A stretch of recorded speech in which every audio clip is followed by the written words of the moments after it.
You're not picturing me naked, are you, RoboCop? WTF! WTF! Bon! Quee! Still don't know how he does that, although that can't be helped with this low studio roof. But anyway, I am Ross Tudell from Cultaholic.com, the architect of the heist of the summer. This right here at Cultaholic is the summer of Ross. Go on, Ross. And of course, you're a sexual wank pheasant, and welcome to all the WTF moments from last night's SmackDown Live, a show that was all about Bloody Baddy Murphy. On one hand, it was a fantastic night for Bloody Murphy because it was his coming out party on the main roster as he had a fantastic match with Roman Reigns, but on the other, he was outed as a massive cuck and a soy boy who just blurts out anything when he's all scared and getting his arse handed to him by big sweaty men, and not in an overtly chicken poo way, just a way that makes him look quite, So WTF moments. Yep, I wrong. Yep, I wrong. And we kick things off with Byron Saxton, who believes that a lot of people couldn't believe that Kevin Owens could have defeated Colonel McSweaty Bollocks at SummerSlam on Sunday. And that's even though Byron Saxton isn't Corey Graves, who was blinded by the fact that Shane McMahon's last name is the same last name as Vince McMahon's last name, meanings you have to lick hoops. Now I get that Shane McMahon has higher goons and he could stack the deck against Kevin Owens, and I understand that we went through that LSD trip of a match between Colonel McSweaty Bollocks and Roman Reigns in Saudi Arabia, where Shane McMahon took Roman Reigns to a competitive match, and that should never ever happen. But Byron Saxton really sat there on last night's SmackDown Live and said he believed that a lot of people believed that Shane McMahon would win a match that would send Kevin Owens straight to AEW. And as we all know, Kevin Owens being in All Elite Wrestling would not have helped Cody, it would not have helped the Young Bucks, it would not have helped All Elite Wrestling at all, because Kevin Owens is really rubbish. So next up we have the moment where Kevin Owens claims it's been 5 long years since he signed his first WWE contract, and you know how I'm like the lion and semantics, or like a little Bambi. Well, brace yourself, Bambi, because Raw, here I come. But even though Triple H likes to tell other people otherwise, everything else in WWE today treats NXT as its own separate promotion, which means, of course, Kevin Owens didn't sign a WWE contract back in 2014.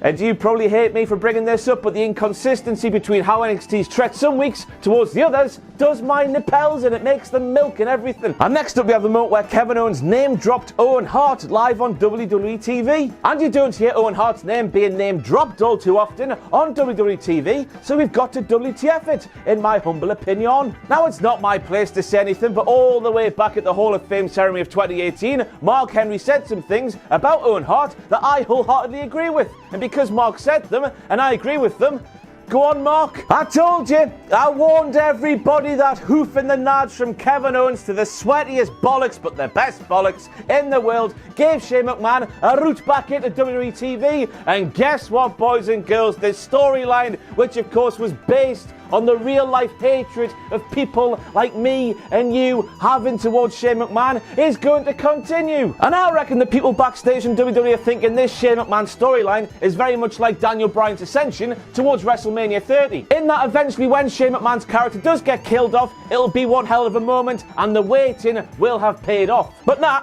it's the opposite. While Daniel Bryan was building for so long towards a moment that the fans watching the show were very much gagging for, nobody wants to watch Shane McMahon be wrapped up into a red sweaty ball where you've got Shawn Michaels, John Cena, Stone Cold Steve Austin, The Undertaker, Bret Hart, all of the greats wrapped up in this sweaty red ball ting. Nobody wants to see it. So by that logic, WWE, you will be pissing lucky if anybody's watched it all to see the moment when Colonel McSweaty Bollocks' character is finally shafted right off our screens. I mean, I'll be there, because that's my job, but I don't know how much more I can take. I thought it was coming to end on Sunday, but it didn't. So not only do you bring back the man who not only nobody wants to see, but who also looked more like Donald Trump in the face than he ever has before, but WWE, for some reason, you also suspend the 24/7 championship just because Colonel McSweaty Bollocks' fluffer won it on this week's Raw. And if you don't know what a fluffer is, boys and girls, how do the willies get hard in the porn? And how does Shane McMahon continuously sweat?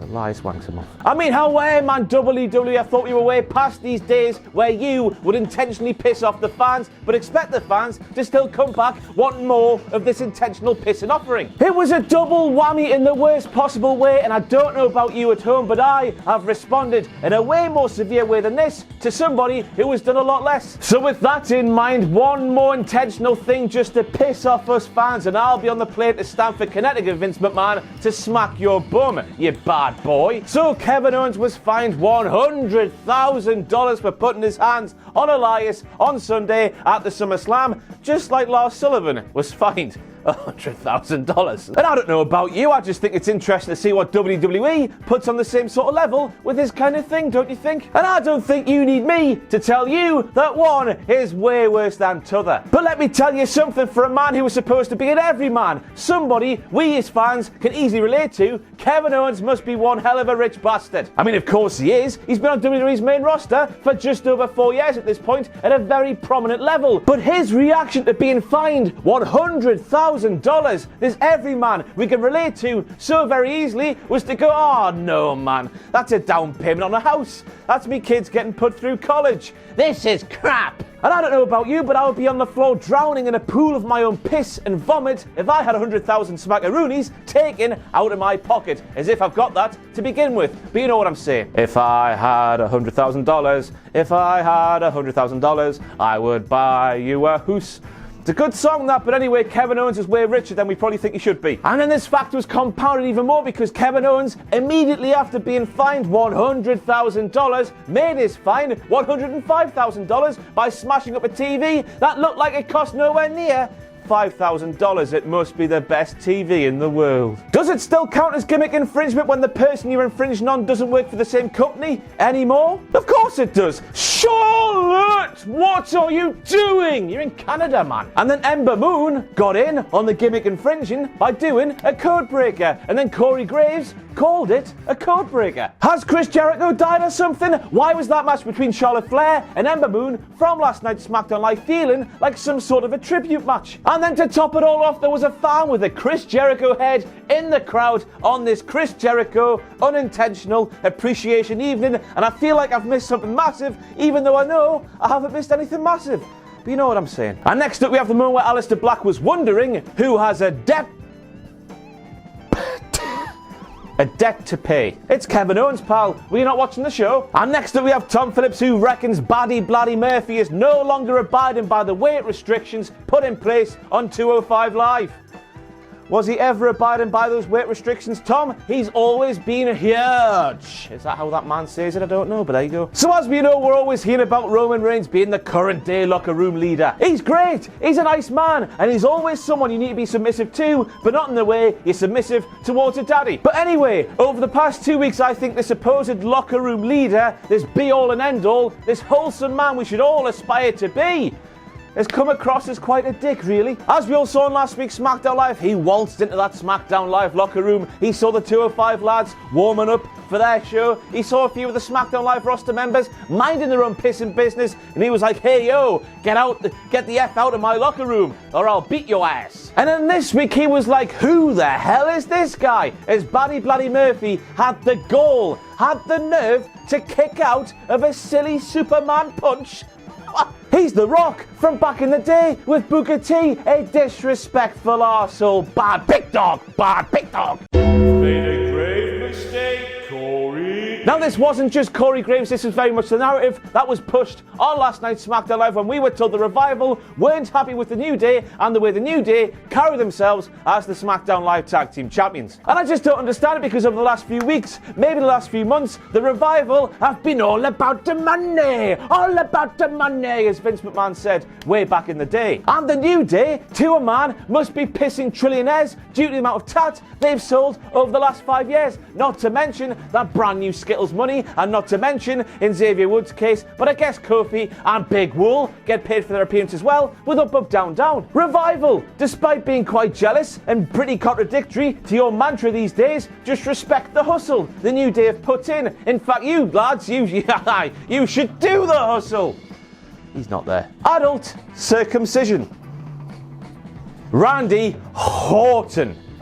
He's a whore in Big E's eyes, which makes me wonder what Big E and Randy Orton might have got up to. So next up we have the moment where Kofi Kingston tried to explain why he did what he did at SummerSlam on Sunday, and to be quite honest with you, Kofi, it was pathetic. A load of bollocks. Kofi said that because Randy Orton has nicknames like the Viper, like the Apex Predator, like the Legend Killer. When he looks at your family, that's crossing the line. So first of all, Kofi, it's not as if your family are the mice a Viper would eat, or the deers that an Apex Predator would go and pounce on, or, and no offence here, nor are they legends that Legend Killer would want to kill. And to be fair, it's not as if Randy Orton's nickname in the news, not just in WWE, is the Ripper or the Diddler. Not in the Cultaholic Wrestling Podcast sense of the word, or maybe even the Milwaukee Cannibal. Just settle down, Kofi, because there's no getting out of it. The ending to that match was a lot of bollocks. How Buddy Bloody Murphy did not crack up when that was going on right in his face is one of life's great mysteries. What a match it was between Orton and Kingston at SummerSlam. Tom Phillips said he was clearly watching one of Orton and Kingston's matchups from 2K9 instead of watching what was happening in the ring in front of him, because how the hell could he say that? That match was boring, it was slow. Sorry. It was textbook and it was methodical, and wrestling purists should love it. And next up we have the moment where Randy Orton said, Kofi Kingston, you ran away on Sunday because you know you cannot beat me. Well, let me tell you, Randall Keith Orton, Keith, I've done some digging, and let me tell you, I've found out that over the course of your careers, you and Kofi Kingston have had no less than 26 singles matches. You might have won 18, there might have been 2 thrown out for no contests, but Kofi Kingston has won 6 of them, and one of those wins took place on Raw when Mark Cuban was in the ring. He beat you real good, sucker. And we end things with a little whoopsie from Kevin Dunn, who was obviously cutting to a cameraman who was for some reason filming the motion capture for Stevie Wonder playing the piano for the 2K20, that's what I call the 1980s music video game that's coming to all stores never. But that's it for the whistle stop tour for all the WTF moments from last night's SmackDown Live. It was alright, it was a little less meh. Oh God, the ending. Next week on SmackDown Live, Daniel Bryan, investigator Daniel Bryan and Rowan will reveal who tried to run over Roman Reigns and who tried to squash Roman Reigns with the scaffolding. And of course it's Daniel Bryan. If it's not, I don't know. I'm Ross. Ta-da. Thanks for watching. Let us know what you think in the comments below. You can follow us on Twitter at Cultaholic. You can find us on Facebook at facebook.com/Cultaholic. And if you enjoy what we do here at Cultaholic, you can pledge to our Patreon page, patreon.com/Cultaholic. Hit subscribe and join us.